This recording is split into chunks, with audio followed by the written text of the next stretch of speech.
আহ আচ্ছা, আসসালামু আলাইকুম। আমি হচ্ছি ফারহান। আহ, প্রথম ভিডিওতে আমরা হচ্ছে চ্যাপ্টার 10-এর একটা পার্ট পড়ছিলাম। এটা হচ্ছে এই যে এটা।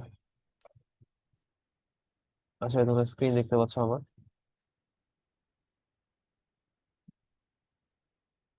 শুরু করছিলাম হচ্ছে খনিজ পদার্থ দিয়ে। খনিজ পদার্থ ছিল হচ্ছে যেগুলো থেকে আমরা আমাদের প্রয়োজনীয় উপাদানগুলা আলাদা করে বের করতে পারি এবং সেগুলা ইউজ করতে পারি। খনিজ পদার্থ বা মিনারেল যেখানে পাওয়া যেত তাকে আমরা বলতাম হচ্ছে খনি বা মাইন। তাহলে খনিজ পদার্থ যেখানে পাওয়া যায় তার নাম কি? খনি অথবা মাইন। আর আকরিক ছিল হচ্ছে কারা? আকরিক ছিল হচ্ছে যেসব খনিজ থেকে লাভজনক উপায়ে, মানে যেসব পদার্থ থেকে লাভজনক উপায়ে আমরা ধাতু বা ধাতুকে আলাদা করতে পারি তাকে বলা হচ্ছে আকরিক। তার মানে আকরিক কিন্তু এক টাইপের খনিজ, এখান থেকে বোঝা যাচ্ছে আশা করি আকরিক হচ্ছে কি এক টাইপের খনিজ। কিন্তু সব খনিজ আকরিক না। এর একটা এক্সাম্পল এখানে দেখানো হয়েছে যে সোডিয়াম কার্বনেটও খনিজ, সোডিয়াম ক্লোরাইডও খনিজ, মানে মিনারেল। কিন্তু সোডিয়াম ক্লোরাইডটা আসলে আকরিক, সোডিয়াম কার্বনেটটা আকরিক না, কারণ এখান থেকে লাভজনক উপায়ে সোডিয়াম পাওয়া যায় না। আচ্ছা, আমাদের এটা গেল, তাহলে গেল।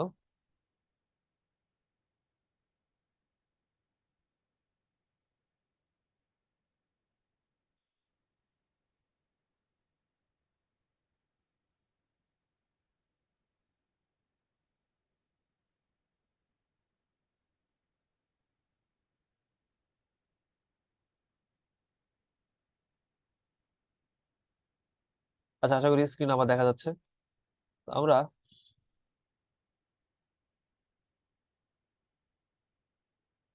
একটু সরি, আমাদের ইয়েটা ডিস্টার্ব দিচ্ছিল। খনিজ নিয়ে আমরা পড়ছিলাম, খনিজের কিছু এক্সাম্পল, আকরিকের এক্সাম্পল এখানে দিয়ে রাখছি। আহ আকরিকের বেশ কিছু সংজ্ঞা সংজ্ঞা টঙ্গা এখানে দিয়ে রাখছি আমি। এখানে একটু পড়তে হবে। আচ্ছা, এখানে ব্রাইন সম্পর্কে কোনো কথা আমি বলি নাই আসলে, হ্যাঁ বলতে ভুলে গেছি। আচ্ছা, ব্রাইন কি জিনিস একটু একটু জানতে হবে। ব্রেন কোথায় গেল আমার? আচ্ছা, পাইছি। এই যে ব্রাইন, ব্রাইন হচ্ছে সোডিয়াম ক্লোরাইডের একটা কনসেন্ট্রেটেড সলিউশন।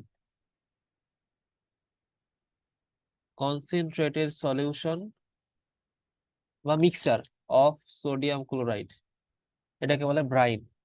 ব্রাইন ডিরেক্ট খাওয়াটা আমাদের কিডনির জন্য অনেক ক্ষতিকর। তো আমরা ব্রাইন ডিরেক্টলি খাবো না কখনোই। এবারে ক্যালসিয়াম কার্বনেট, লাইমস্টোন, এগুলো এগুলো লেখা আছে আমি যদি। আচ্ছা, আমরা এরপরে যে একটু একটু বলছিলাম যে খনি কি জিনিস, খনি বা মাইন কাকে বলে, সংজ্ঞাটা কি আসলে? যে জায়গা থেকে খনিজ পদার্থ পাওয়া যায় তাকে খনি বলা হয়। খনি তো আমার একটা জায়গার নাম। যে জায়গা থেকে মিনারেল পাওয়া যায়, খনিজ পদার্থ বা মিনারেল পাওয়া যায়,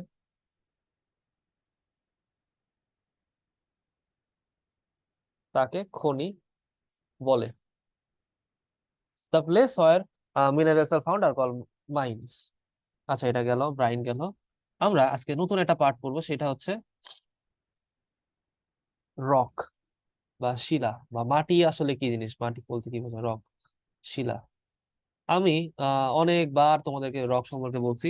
আহ এটা বলছি যে বাংলাদেশ আসলে খুবই রিসেন্ট একটা কান্ট্রি, মানে বাংলাদেশ জাস্ট কয়েকদিন আগে ফর্ম করছে। বাংলাদেশ কিন্তু আগে ছিল না। আগে বলতে কয়েকদিন আগে ফর্ম করে বলতে এটা কয়েক লাখ বছর আগে বাংলাদেশ তৈরি হয়েছে, কয়েক লক্ষ বছর আগে। খুবই রিসেন্ট এজে হয়েছে বাংলাদেশ তার মানে। শিলা তিন প্রকার। শিলা কয় প্রকার? তিন প্রকার। কি কি?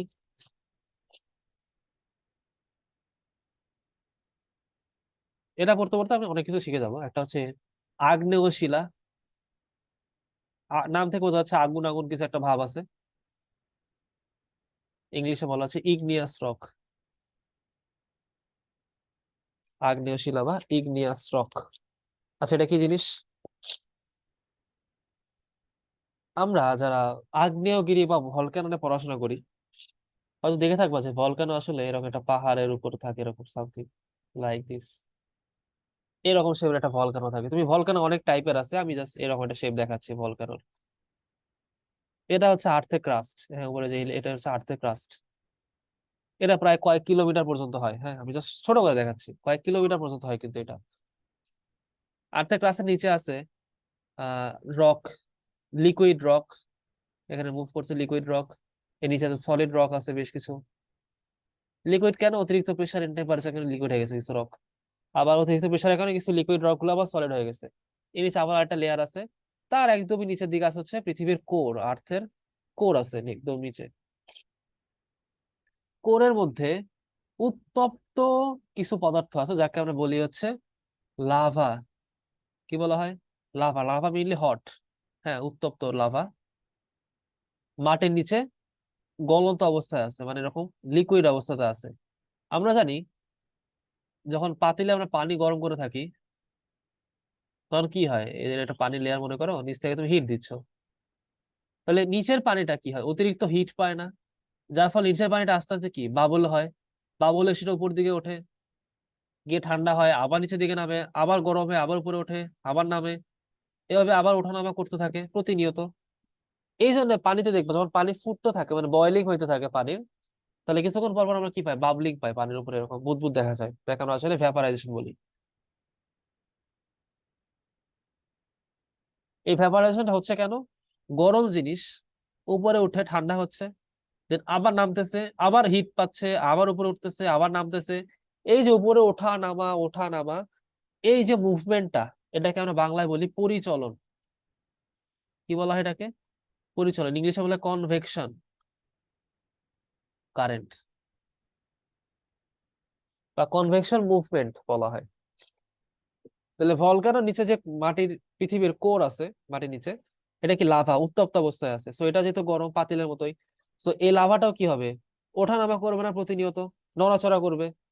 আর এই নড়াচড়া করতে গিয়ে অনেক সময় হয় কি, এই যে প্লেট গুলো থাকে আমাদের, যে টেকটনিক প্লেট বলি আমরা, এই টেকটনিক প্লেট গুলো অনেক সময় এদের মধ্যে একটা রিলেটিভ মুভমেন্ট শুরু হয়, কেউ ডানে ভাবে মুভ করা শুরু করে, একটু একটু এদের মধ্যে নড়াচড়া হয়, সামথিং কাঁপাকাঁপি শুরু হয়। এই কাঁপাকাঁপিটা কিন্তু একদম পৃথিবীর কোর থেকে আসতে পারে, যার ফলে হয় কি একটা লম্বা এরিয়া জুড়ে এই কাঁপাকাঁপি চলতে থাকে। একটা পর্যায়ে গিয়ে এই যে ফাটল দিয়ে, এই যে ফাটল একটা ফুটা আমি দিয়ে রাখছি, এই ফুটা দিয়ে অনেক সময় এই লাভা গুলা বাইরে ইরাপ্ট করে বের হয়ে আসতে পারে। এটাকে আমরা বলি হচ্ছে ভলকানিক ইরাপশন। ভলকানিক ইরাপশন, যে মাটির নিচের গরম লাভাটা যখন পুকুত করে বাইরে বের হয়ে আসে এটাকে বলা হচ্ছে ভলকানিক ইরাপশন, বা বাংলা বলা হয় আগ্নেয়গিরির অগ্নুৎপাত। বাংলাটা এরকম, আগ্নেয়গিরির অগ্নুৎপাত। আগ্নেয়গিরির অগ্নুৎ, আমাদের এত কিছু জানতে হবে না। আচ্ছা, তো এই যে আগ্নেয়গিরির অগ্নুৎপাতের ফলে কিছু লাভা টাভা বের হইলো, এগুলা কি হবে, নিচে থেকে নামতে লিকুইড যেহেতু সব ফ্লো করবে অবশ্যই, ফ্লো করতে করতে করতে কি একটা পর্যায়ে কি মাটিতে ছড়ায় যাবে বিভিন্ন জায়গাতে। এই যে বিভিন্ন জায়গাতে ছড়ায় যাচ্ছে, একটা পর্যায়ে কি, একটা পর্যায়ে কি বাইরে ঠান্ডা হইতে থাকবে আস্তে আস্তে। কারণ ঠান্ডা কেন হবে? কারণ মাটির নিচে সেটা অলমোস্ট 2000 ডিগ্রি সেলসিয়াস প্লাস টেম্পারেচারে ছিল, আর পৃথিবীর টেম্পারেচার মাত্র 25 ডিগ্রি সেলসিয়াসের মতো, 25 থেকে 30 বা 40, যেটা কিন্তু খুব বেশি হাই টেম্পারেচার না। কম্পারেটিভলি এটা, এটার তুলনায় এটা অনেক বেশি, এটা অনেক কি কম। যার ফলে কম টেম্পারেচার আসলে কি হয়, যে কোনো জিনিস ঠান্ডা হওয়া শুরু হয়। তো এই মাটি উপরে আসার পরে এই শিলাটা কি হবে, আস্তে আস্তে ঠান্ডা হয়ে যাবে। ঠান্ডা হয়ে যে মাটির লেয়ার তৈরি করে, যে ফরমেশনটা ক্রিয়েট করে মাটির, এটাকে বলা হচ্ছে আগ্নেয় শিলা বা ইগনিয়াস রক। তো এটা কই থেকে আসে? এটা আসে হচ্ছে উত্তপ্ত লাভা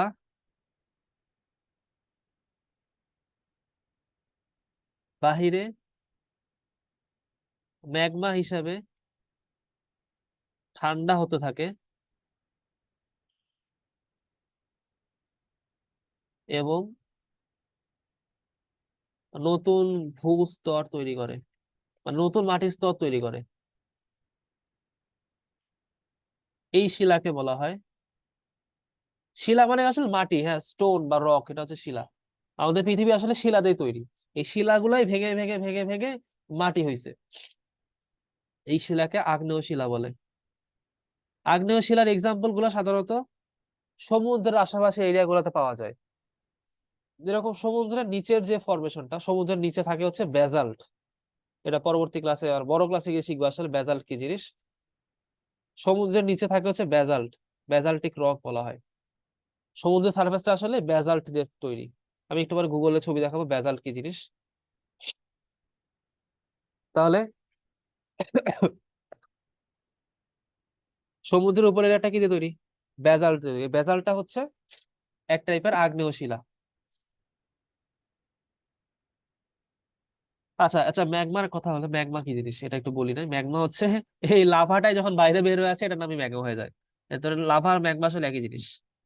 লাভাটা মাটির নিচে থাকবে, আর সেটা যদি বাইরে বের হয়ে আসে তার নাম হচ্ছে ম্যাগমা। ম্যাগমাটা কি হয়? ঠান্ডা হইতে পারে। আচ্ছা, এরপরে কি আছে? আচ্ছা, বেজাল্ট এক্সাম্পল একটা বললাম, গ্রানাইটও কিন্তু হয়। হ্যাঁ, গ্রানাইট,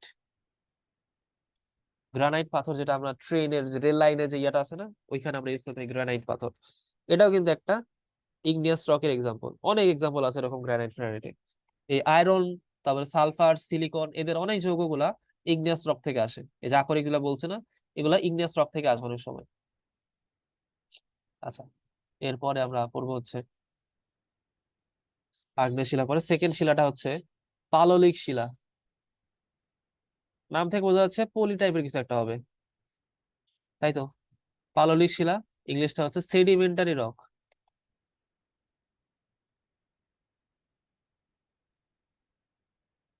বাংলাদেশটা আসলে এই জিনিসগুলো দিয়ে তৈরি। বাংলাদেশটা আসলে পাললিক শিলা দিয়ে তৈরি বলতে গেলে। পাললিক শিলা কি তাহলে? পাললিক শিলা হচ্ছে সেই সব শিলা যেগুলা বাতাস, পানি, বৃষ্টি, নদী, বরফ মানে গ্লেশিয়ার, এগুলার কারণে মানে আবহাওয়ার বেশ কিছু এলিমেন্টের কারণে ক্ষয় হয়ে গেছে, হয়ে কোথাও গিয়ে জমা হয়েছে। একটা খুব সহজ একটা এক্সাম্পল দিই সেডিমেন্টারি রকের। মনে করো এটা হচ্ছে একটা বড়সড় পাথরের জোন। হ্যাঁ, বড়সড় পাহাড়ি এরিয়া, অনেকগুলো পাহাড় আছে এরকম। তো আমরা যেখানে জানি যে পাহাড় যেখানে থাকে সেখানে অবশ্যই নদী থাকবেই। তো নদীগুলো কি এদিক থেকে এদিক থেকে আস্তে আস্তে নদীগুলো আসবে। তো যখন নদীতে, পানিতে, নদীর পানিতে যখন এটা যে সংস্পর্শ, আমি যদি একটু জুম করে দেখাই এই জিনিসটা, তাহলে আসলে একটু ক্লিয়ার হওয়ার কথা যে এটা হচ্ছে সে পাথর, এটা হচ্ছে সে পানি। যখন পানিটা পাথরের গায়ে এসে লাগে, কিছু পরিমাণ পাথর ক্ষয় হয়ে পানির সাথে, স্রোতের সাথে মিশে যায়। এবং সেটা যখন পানি কোথাও ড্রপ করে, তখন সেখানে গিয়ে অন্য একটা জায়গা থেকে জমা হয়। জমা হইতে হইতে হইতে হইতে একটা পর্যায়ে এরকম লেয়ার বাই লেয়ার জমা হইতে থাকবে। এবং সেখানে গিয়ে নতুন একটা টাইপের সয়েল ফরমেশন শুরু হবে। এই যে অন্য এক জায়গার পাথর পানিতে ধুয়ে মিশে এসে এসে এসে অন্য জায়গাতে লেয়ার বাই লেয়ার ডিপোজিট হচ্ছে, জমা হচ্ছে, এবং সেখানে নতুন পানি, সরি নতুন মাটি ফরমেশন করতেছে। এটাকে বলা হয় সেডিমেন্টারি রক। এটারই নাম হচ্ছে সেডিমেন্টারি রক বা পাললিক শিলা। আমাদের বাংলাদেশটা এরকম পাললিক শিলা দিয়েই তৈরি। তার মানে বাংলাদেশটা আসলে বহু বছর ধরে নদীতে কিছু মাটি বা কিছু রকের ফ্র্যাগমেন্ট, যেটা মাটিতে মিশে আসছিল, সরি পানিতে মিশে আসছিল, বাংলাদেশের এই অঞ্চলগুলোতে এসে জমা হয়েছে। যেরকমটা আমরা সমুদ্রে গিয়ে দেখি, সমুদ্রের বিচের উপরে অনেক কিছু প্লাস্টিক আবর্জনা গুলা একদম পানিতে এসে জমা হয়। এরকম জমা হইতে হইতে হইতে হইতে হইতে একটা পর্যায়ে গিয়ে বাংলাদেশ ফর্ম করছে। এবং সেটা হইতে কয়েক লক্ষ বছর লাগছে।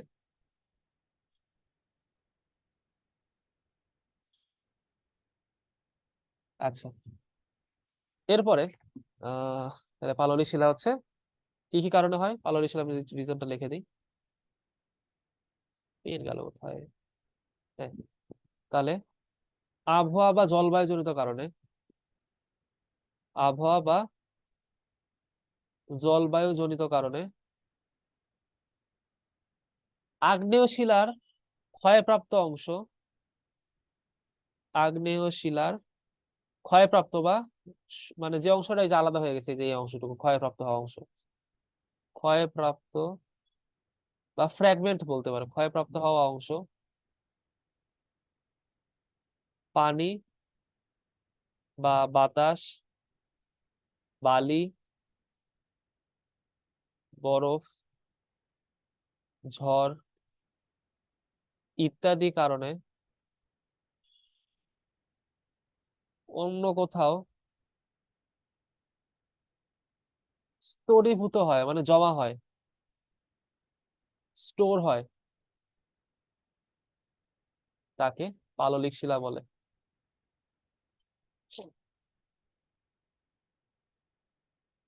আচ্ছা, এটা হচ্ছে সংজ্ঞা, তাহলে কি? এটা কিন্তু বরফ।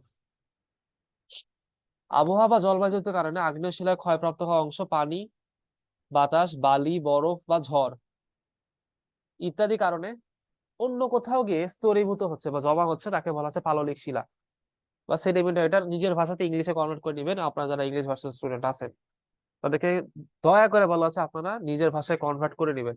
আমি বাংলা ভার্সন দিয়ে পড়াচ্ছি, ইংলিশ ভার্সন আলাদা, নিজ দায়িত্বে কনভার্ট করে নেবেন। বইতে সংজ্ঞা আছে, নাও থাকতে পারে।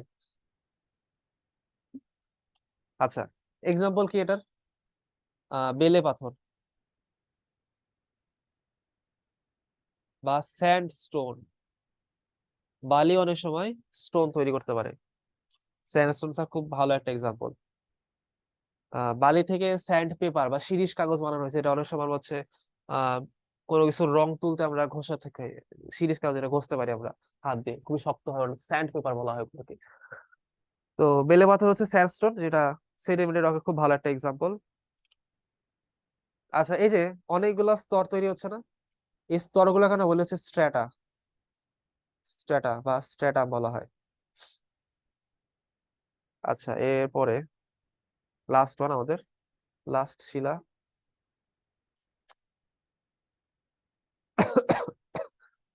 এটা হচ্ছে রূপান্তরিত শিলা।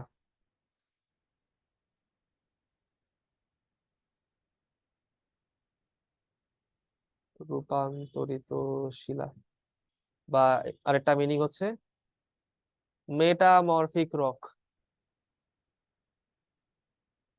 মেটামরফিক রক, এটা আরো ইন্টারেস্টিং। আমরা যে কেমিক্যাল রিয়াকশন গুলো পড়ি, রাসায়নিক বিক্রিয়া, এই রাসায়নিক বিক্রিয়ার ফলে অনেক সময় কিছু পাথর ক্ষয় হয়ে যাইতে পারে, বৃষ্টির কারণে, ঝড়ের কারণে, বা টেম্পারেচার চেঞ্জের কারণে, বা প্রেসার চেঞ্জের কারণে অনেক সময় কিছু পাথর ক্ষয় হয়ে যায়। সেডিমেন্টের রক হইতে পারে, ইগনিয়াস রক ক্ষয় হয়ে যেতে পারে। তো এই ক্ষয় হয়ে যাওয়া রক গুলা থেকে নতুন করে যে ফরমেশনটা তৈরি হয় রকে, তাকে বলা হচ্ছে রূপান্তরিত শিলা বা মেটামরফিক রক। তাহলে এটা কি কারণে হয়? তাপ, চাপ এবং রাসায়নিক বিক্রিয়ার কারণে রূপান্তর হয়। তাপ, চাপ ও রাসায়নিক বিক্রিয়ায় মানে কেমিক্যাল রিয়াকশনের কারণে উৎপন্ন রক বা নতুন একটা রক ফরমেশন করে, তাকে বলা হচ্ছে রূপান্তরিত শিলা, উৎপন্ন শিলা। এক্সাম্পল কি? কয়লা, কোল, এটা খুব ভালো একটা এক্সাম্পল রূপান্তরিত শিলার। যে কয়লাটা আসলে কিন্তু গাছ ছিল, হ্যাঁ, গাছ বলতে প্রাচীন আমলে কোনো প্ল্যান্ট ছিল, যে প্ল্যান্টটা বহু বছর ধরে মাটির নিচে চাপা পড়ছে, এবং চাপা পড়ে পড়ে একটা পর্যায়ে গিয়ে কয়লাতে কনভার্ট হয়েছে। আচ্ছা, এটা গেল হচ্ছে একটা পার্ট, শিলা পার্ট খনি গেল। এবার আমরা আরেকটা পার্ট করবো, সেটা খুবই সহজ পার্ট, সেটা হচ্ছে সংকর ধাতু। তার আগে বলো ধাতু কি জিনিস। ধাতু কিছু বৈশিষ্ট্য আছে। ধাতু হচ্ছে কি, দেখতে চকচকে মানে শাইনি। ধাতু শাইনি হয়, আঘাত সহনশীল, আঘাত সহনশীল বা লোড বিয়ারিং, মানে লোড বিয়ার করতে পারে। ভঙ্গুর নয়, মানে এটা কিন্তু ভেঙে যাবে না, তবে বাঁকতে পারে, মানে বেন্ডিং হইতে পারে, কিন্তু ব্রেকিং হবে না, রাপচার হবে না, কিন্তু ভেঙে যাবে। সরি, ভাঙবে না কিন্তু বাঁকতে পারে, তারা বেঁকে যাইতে পারে। সো রাপচার হবে না, কিন্তু বেন্ডিং হবে এদের মধ্যে। ভঙ্গুর নয়, তবে বাঁকতে পারে, বাঁকতে সক্ষম। Can not, can't be ruptured,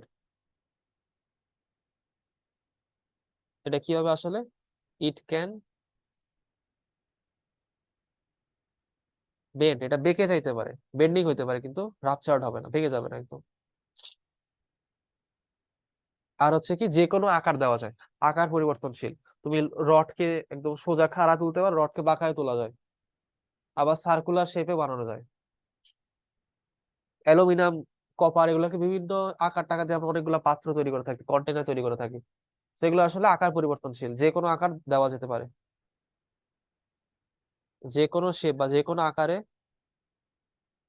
আকারে, বানানটা বলেছে যে কোনো আকারে তৈরি করা যায়। আর এটা গেল হচ্ছে দেখতে কিরকম ফিজিক্যাল প্রপার্টি এটা। What ever the chemical property? Chemical property ধাতুর জন্য, ধাতু হচ্ছে কি ইলেকট্রন রিলিজ করে দেয়, ইলেকট্রন ত্যাগ করে। ধাতু হচ্ছে ইলেকট্রন ত্যাগ করে থাকে। ইলেকট্রন ত্যাগ করলে কেমন টাইপের আয়ন হয়? ক্যাটায়ন তৈরি করে তারা।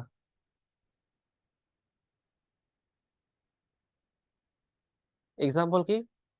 অ্যালুমিনিয়াম 3টা ইলেকট্রন ছেড়ে দিলে অ্যালুমিনিয়াম 3+, ক্যাটায়ন তৈরি হইলো। এই যে ধাতু ইলেকট্রন ছেড়ে দিচ্ছে, তার মানে ধাতুর কি হচ্ছে? অক্সিডেশন হচ্ছে। এটাকে আমরা বলি হচ্ছে অক্সিডেশন বা জারণ। অক্সিডেশন বা বাংলা হচ্ছে জারণ। তার মানে ধাতুর কি হয়? ধাতুর জারণ হয়, ধাতু ইলেকট্রন ছেড়ে দেয় আর তৈরি করা হচ্ছে ক্যাটায়ন বা পজিটিভ আয়ন তৈরি করে থাকে। আচ্ছা, এবার ধাতু, আমরা হচ্ছে সংকর ধাতু পড়বো। এই ধাতুরই একটা নতুন রূপ হচ্ছে সংকর ধাতু। ইংলিশে বলা আছে অ্যালয়। এটা হয়তো শুনে থাকবে কোথাও, সংকর ধাতু। এটা খুবই ইম্পর্টেন্ট, আমরা অনেক কাজে লাগাই আসলে। ইংলিশ হচ্ছে অ্যালয়, ALLOY, অ্যালয়। এটা আসলে কিছুই না, হাইব্রিড। বোঝো হাইব্রিড? হাইব্রিড মানে হচ্ছে যদি একটা জিনিসের মধ্যে অন্য কোনো কিছু মিক্সচার থাকে। যেরকম বাংলাদেশের যে শশা, সবুজ কালারের মাঝখানে মাঝখানে সাদা সাদা দাগ দেখা যায়।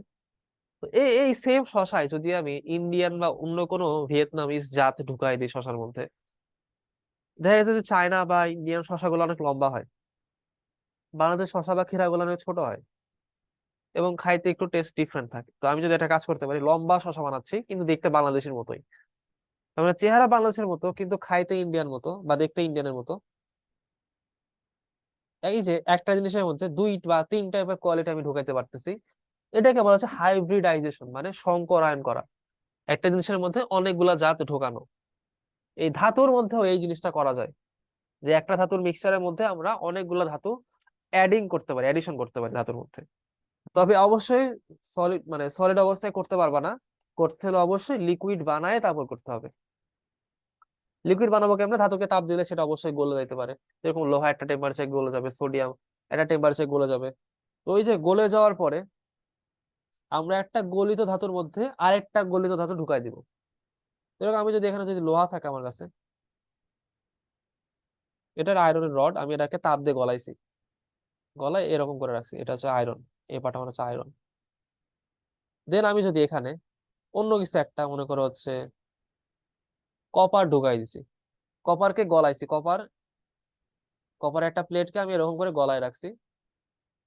আমি সেই প্লেটে যা যা ছিল আমি এখানে কি করছি, ঢেলে দিছি। তারপরে এদেরকে আমি ভালো মতো মিক্সচার করলাম, ভালো করে মিক্সচার করব। তৈরি হবে হচ্ছে নতুন একটা কিছু, যার মধ্যে কপার আর কি আছে, আয়রন আছে। ধাতু কিন্তু কখনো বিক্রিয়া করে না, নিজেদের মধ্যে কোনো বিক্রিয়া করবে না। জাস্ট এটা কি হয়ে থাকবে, মিশে থাকবে একজনের সাথে আরেকজন। পার্সেন্টেজ হিসেবে মনে করো আয়রন আছে 80%, কপার আছে সাপোজ 20%। এই দুটা মিশে কোন একটা কিছু ফর্ম করে রাখবে, কিন্তু কোথাও রিয়াকশন হবে না তাদের মধ্যে।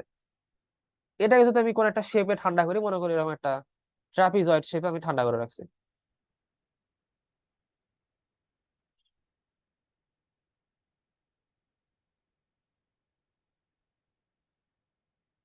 এরকম একটা কিছু বানায় আমি ঠান্ডা করে রাখছি, মনে করো একটা প্রিজম বানায় ঠান্ডা করছি। তাহলে এই এই এই প্রিজমটার মধ্যে এখন কি কি আছে? আয়রন আছে আর কপার আছে। এই যে আমি একটা ধাতু, দুইটা ধাতুকে মিশাই নতুন একটা জিনিস বানাইলাম, এইটাকে বলা হচ্ছে সংকর ধাতু। মানে নতুন কিছু একটা তৈরি হলো যার মধ্যে আগেকার দুইটা কোয়ালিটি আছে। তাহলে সংকর বলতে বোঝায় কি? Mixture of different element. সংকর আসলে কি? Mixture of different metals. মানে একটা মিক্সচার যেটা কি আলাদা আলাদা ধাতুর মিক্সচার করা হচ্ছে এখানে। অবশ্যই কি অবস্থায়? গলিত বা মোল্টেন অবস্থায়, মোল্টেন বা গলিত অবস্থায়। এবং সেটা অবশ্যই কি গরম থাকাকালে করতে হবে, ঠান্ডা অবস্থায় কিন্তু করা যাবে না। কথা হচ্ছে ধাতু সংকর করে আমার লাভটা কি হচ্ছে? একটা খুবই একটা এক্সাম্পল দিই যেটা মেয়েদের জন্য খুবই ইম্পর্টেন্ট, মানে আমার অধিকাংশ স্টুডেন্ট ছাত্রী তো, আমি তোমাদের এক্সাম্পল দিচ্ছি। মেয়েদের ক্ষেত্রে খুবই ফ্যাসিনেশন কাজ করে হচ্ছে গোল্ড নিয়ে। তারা গোল্ড নিয়ে খুবই ফ্যাসিনেটেড। মেয়েদেরকে অনেক সময় গোল্ডের রিং, তারপরে ইয়ারিং, গোল্ডের জুয়েলারি এগুলো গিফট করা হয়। তো গোল্ড বাজারে 3 রকমের গোল্ড পাওয়া যায়। 3 গোল্ড টাইপস বাজারে পাওয়া যায়। একটা হচ্ছে 24 ক্যারেট, একটা হচ্ছে 22 ক্যারেট, একটা হচ্ছে 21 ক্যারেট। 24 ক্যারেটের মধ্যে 100% গোল্ড থাকে। আসলে পিওর 100% থাকে না, কিছু অবশ্যই ভেজাল থাকবে, তবে খুবই কম ভেজাল থাকে আসলে। 100%ই গোল্ড বলা যায়। 22 ক্যারেটের মধ্যে গোল্ডের পরিমাণটা একটু কমে যায়, 91.767% গোল্ড।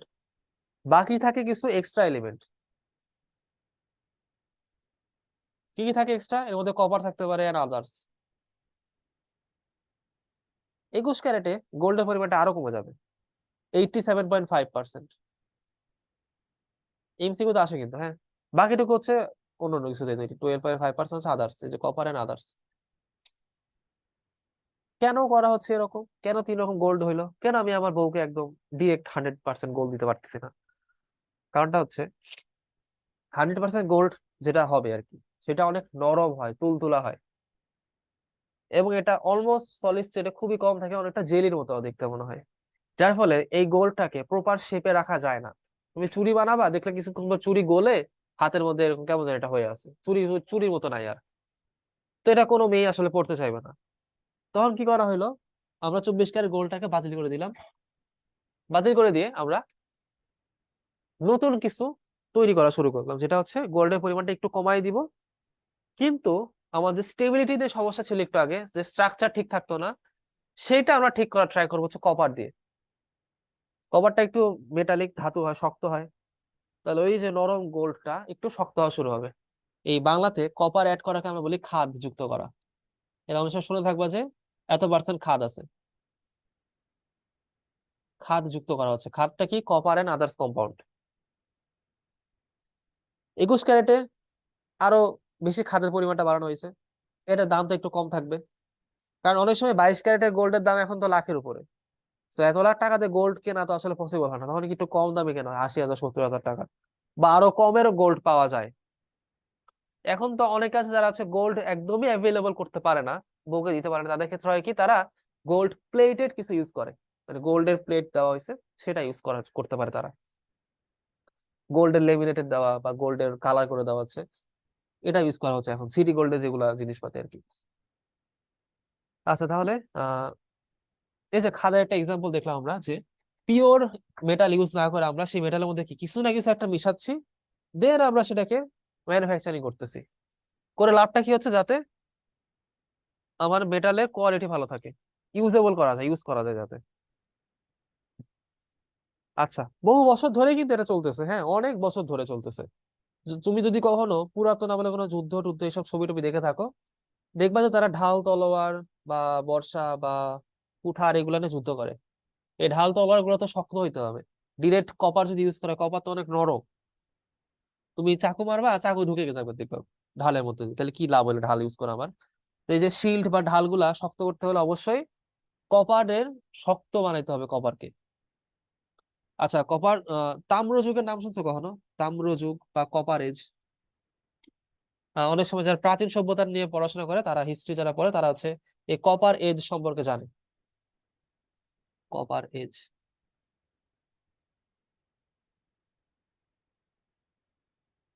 বা বাংলা বলে তাম্র যুগ। এটা কখনকার কোন টাইম? এটা হচ্ছে অনেকটা 5,000 খ্রিস্টপূর্ব টাইমে, 5,000 BC থেকে 3,000 BC পর্যন্ত অলমোস্ট। এখানে মেইনলি কপারের ইউজ সম্পর্কে লোকজনের ধারণা আসছিল, যে তারা কপারটাকে ইউজ করতে পারতো।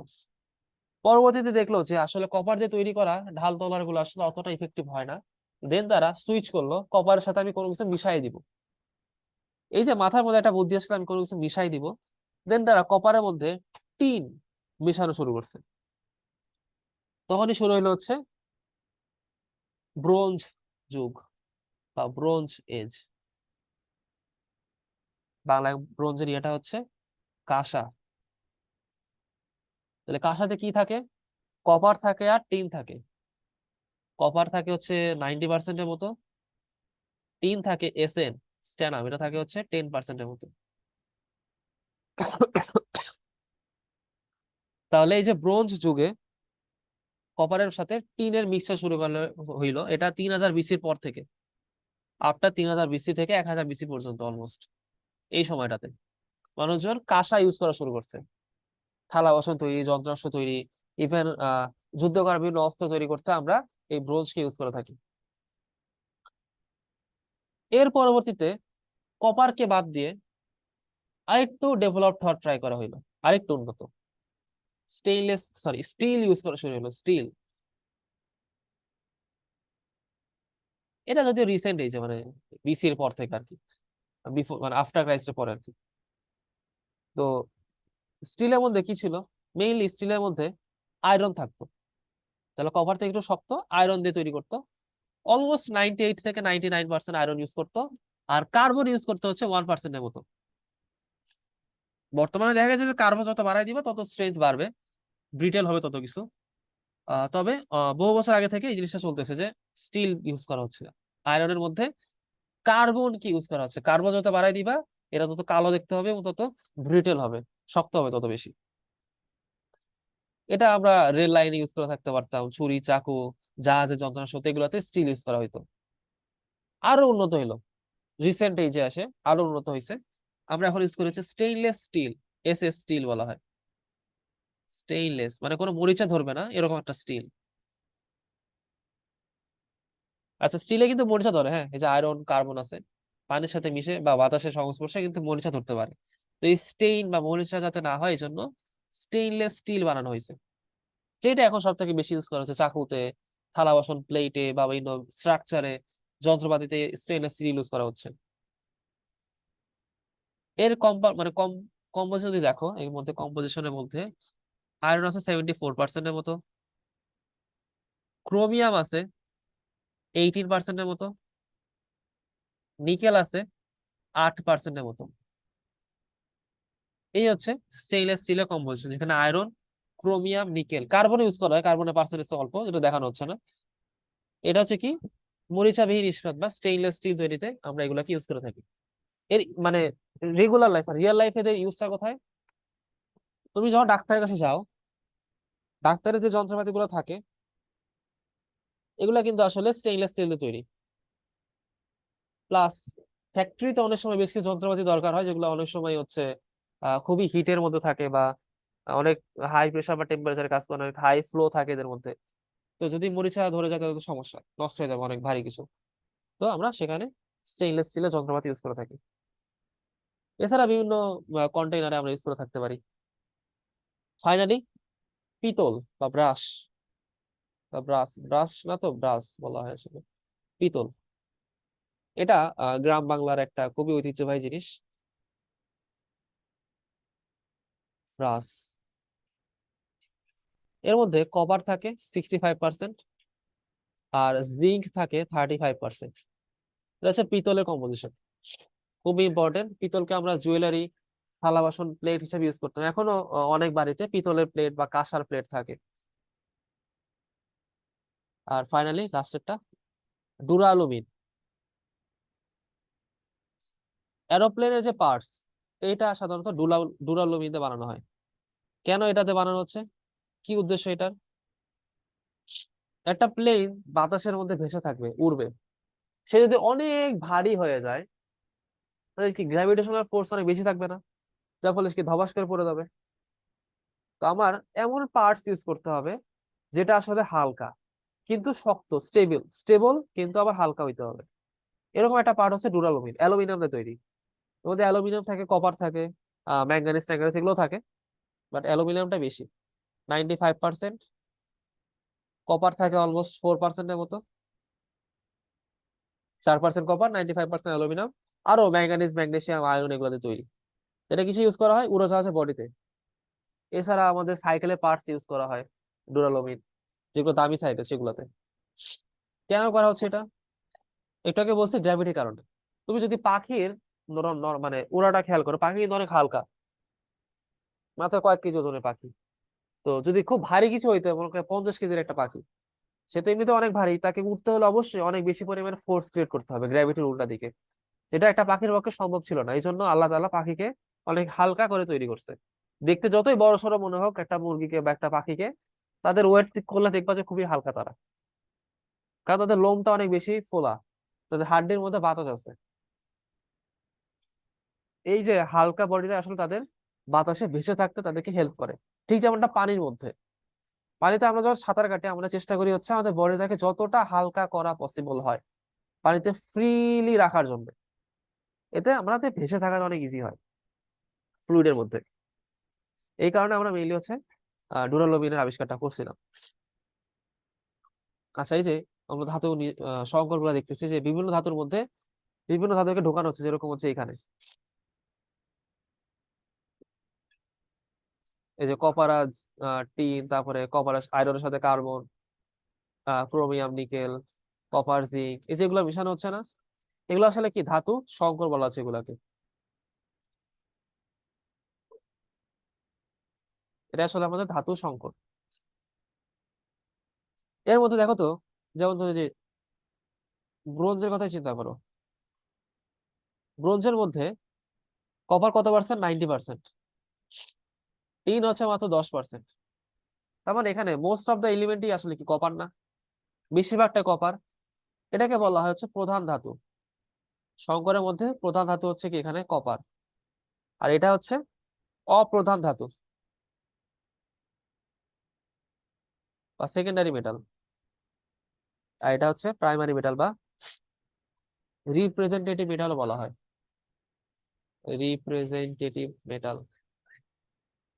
বা প্রাইমারি মেটাল, এটাকে সেকেন্ডারি মেটাল বলা যেতে পারে, বা নন রিপ্রেজেন্টেটিভ এত মেটাল। আচ্ছা, তার মানে ধাতুতে, সরি, সংকর ধাতুতে যেটার পরিমাণটা সব থেকে বেশি সেটা হচ্ছে আমাদের প্রধান ধাতু বা রিপ্রেজেন্টেটিভ মেটাল, যেটা পরিমাণটা কম সেটা হচ্ছে অপ্রধান ধাতু বা নন রিপ্রেজেন্টেটিভ মেটাল। এই কোন ধাতুতে কোনটা কি পরিমাণ থাকে সেটা কিন্তু তোমাদেরকে মুখস্থ করতে হবে, তো এটা খুবই ইম্পর্টেন্ট।